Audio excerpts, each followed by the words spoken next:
On April 7, 2003, the war in Iraq was entering one of its most chaotic phases. Coalition forces were pushing toward Baghdad, and resistance was fierce, unpredictable, and often hidden among civilian infrastructure. For pilots flying close air support, the danger was constant, not from enemy jets, but from small teams on the ground armed with rocket-propelled grenades and shoulder-fired missiles. High above northern Baghdad that day, two A-10 Thunderbolt IIs, better known as the Warthog, were patrolling when an urgent radio call broke the routine. Cinematic high-altitude aerial shot over northern Baghdad in early 2003.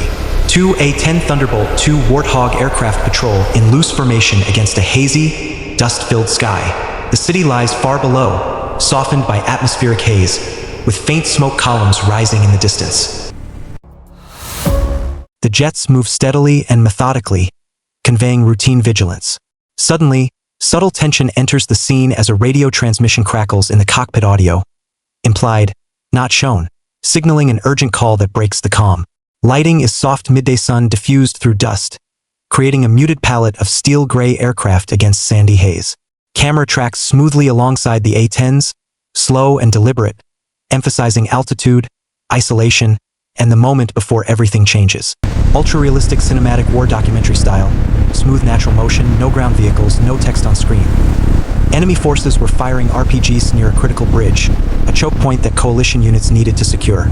Without immediate air support, the situation on the ground could deteriorate fast. The call went out, and the A-10s responded. At the controls of one of them was Captain Kim Campbell, flying alongside her wingman, Rick Turner. What followed would become one of the most remarkable survival stories in modern military aviation. As the two A-10s turned toward the target area, Campbell began, building a mental picture of the battlefield below. Iraqi fighters were dug in, firing from concealed positions near the bridge. They weren't standing in the open. They were hiding, using buildings, rubble, and terrain to mask their movements. This made the job much harder. The A-10's most famous weapon is its massive Gu-8 Avenger cannon, a 30mm gun designed to shred tanks and armored vehicles. But against enemies hiding behind cover, even that fearsome weapon can be limited. Campbell and Turner made their first gun runs anyway. They rolled in, lining up their attacks, unleashing bursts of cannon fire towards suspected enemy positions. Dust and debris erupted from the ground, but when they pulled off target and reassessed, it was clear the effect was minimal. The enemy was still fighting, still firing, still dangerous. Down below, friendly troops needed relief and fast. Recognizing that gun runs alone weren't enough, the pilots made a critical decision. Switch weapons. Instead of the cannon, they would use Hydra 70 rockets, unguided but powerful, capable of saturating areas where enemy fighters might be hiding. Rockets offered a wider area of effect, increasing the chance of neutralizing threats concealed behind cover. Campbell set up for her rocket attack run.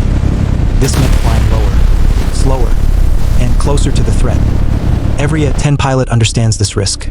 The closer you get to the battlefield, the more accurate your weapons become, but the more vulnerable your aircraft is to ground fire. Campbell rolled in. She lined up her target. She fired. The hit without warning. Everything changed. As Campbell's A-10 streaked over the battlefield, a missile launched from the ground.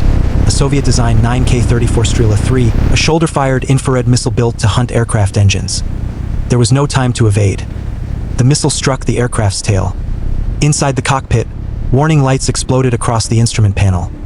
Almost instantly, Campbell realized the gravity of the situation. Both hydraulic systems, redundant by design, were gone. In most aircraft, that would mean the END.NO hydraulics means no powered flight controls. No elevators, no ailerons, no rudder response. At low altitude, over hostile territory, that kind of failure is almost always fatal. But the A-10 is not most aircraft. The A-10 Thunderbolt II was designed for one purpose: to survive battlefield punishment and keep flying. Its designers expected it to take hits, missiles, bullets, shrapnel, and still bring pilots home. One of its last resort features is something few pilots ever expect to use: manual reversion. When activated, all hydraulic assistance is removed entirely. The pilot is connected directly to the control surfaces through mechanical linkages and cables. No power assistance, no automation. Just raw, physical force. It is, quite literally, flying by muscle. Campbell activated manual reversion. Suddenly, the controls felt brutally heavy.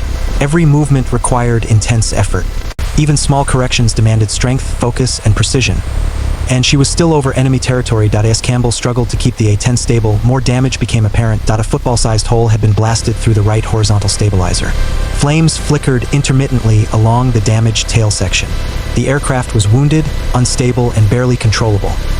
Yet it was still flying. Every second mattered. Ejecting was an option, but ejecting over hostile territory carried enormous risks. Capture, injury, worse. Campbell made a decision. She would try to fly it home. Her destination, Al Jaber Air Base, hundreds of miles away, with no hydraulics, with severe structural damage, with only her strength and skill keeping the aircraft in the air. The journey back was agonizing. The A-10 resisted every input. Turning required brute force. Keeping altitude demanded constant correction. Any distraction, any lapse in focus, could send the aircraft into an unrecoverable dive. Campbell stayed locked in, breathing steady, hands straining against the controls. Minute after minute, she coaxed the damaged aircraft forward, out of immediate danger, out of hostile airspace, and toward friendly territory. But the hardest part was still ahead. She still had to land. By the time Captain Kim Campbell's 10 crossed into friendly airspace, the adrenaline rush had faded, replaced by something far more dangerous: fatigue. Manual reversion was never meant to be used for long periods. Every second required constant, physical effort just to keep the aircraft stable. The controls were brutally stiff, and the slightest overcorrection could turn into a deadly oscillation. Yet Campbell stayed focused. She had survived the missile hit. She had escaped hostile territory. Now, she had one final task left: landing a critically damaged A-10 with no hydraulics. As she approached Al Jaber Air Base, Campbell took stock of her aircraft one last time. The right horizontal stabilizer was torn open, missing a chunk large enough to crawl through. The tail had been scorched by fire. Control authority was limited, uneven, and unpredictable in a normal A-10 landing. Pilots rely on hydraulics to smoothly flare the aircraft, reduce descent rate, and maintain directional control. Campbell had none of that. She would have to fly the entire landing, flare included, using raw strength alone. There would be no second attempt. Air traffic control cleared the runway. Fire crews rolled into position. Everyone on the ground knew this was not a routine recovery. As Campbell lined up with the runway, she fought the controls to keep the nose steady. The aircraft wanted to drift. Every correction came late and heavy, like steering a truck with no power steering. At high speed, she resisted the urge to overcorrect. Too much input and the aircraft could roll. Too little and it could drift off the runway. The margin for error was razor-thin. As the runway rushed toward her, Campbell began the flare. The moment when a pilot gently raises the nose to reduce descent and touch down smoothly. In manual reversion, that simple action becomes a full-body effort. She pulled. The controls resisted. She pulled harder. The nose came up, just enough. The main landing gear slammed onto the runway. The aircraft bounced once, violently, then settled back down, still flying, still controllable, still not done. Directional control after touchdown is critical. With damaged systems and limited control authority, even a small deviation could send the aircraft veering off the runway. Campbell fought the pedals. She corrected left, then right. The A-10 slowed, rolling forward in a controlled, shaking line, and then, finally, it stopped. After everything the aircraft had endured, after everything she had endured, the Warthog was safely on the ground, alive. As Campbell shut down the engines, the cockpit went quiet. Only then did the reality sink in. She had flown in aircraft that, by all normal standards, should not have been flyable. She had landed a jet with catastrophic damage that would have doomed most pilots long before reaching H.